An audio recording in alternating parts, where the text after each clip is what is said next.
जी हाँ दोस्तों, इस समय पवन सिंह बहुत ही फुल फार्म में चल रहे हैं और काफ़ी मूड में चल रहे हैं और एक के बाद एक धमाका कर रहे हैं। जी हाँ दोस्तों, कल तो उनका अपकमिंग मूवी हर हर गंगे का ट्रेलर आने ही वाला है, लेकिन आज उन्होंने एक और बड़ा धमाका अपने फ़ैन के लिए कर दिया हुआ है। और धमाका क्या है उसको जानने के लिए मेरे चैनल को ज़रूर सब्सक्राइब कीजिए। मेरा नाम है अमित कुमार और चैनल का नाम है माइंड प्यूरीफाई 2.0।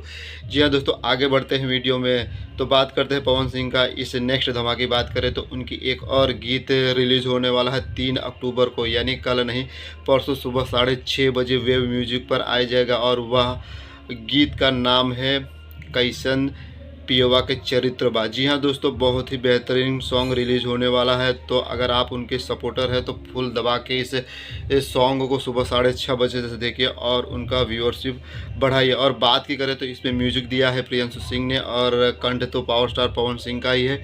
निर्देशक है पवन लाल और पोस्टर रिलीज़ हो गया है। और पोस्टर के हिसाब से और हीरोइन के हिसाब से तो काफ़ी मसालेदार और चटाकेदार गीत होने वाला है, ऐसा लग रहा है। तो आपको भी यह जानकारी कैसी लगी? अगर अच्छी लगी हो तो एक कमेंट ज़रूर कीजिएगा। थैंक यू, धन्यवाद इतने टाइम तक मुझे देखने के लिए।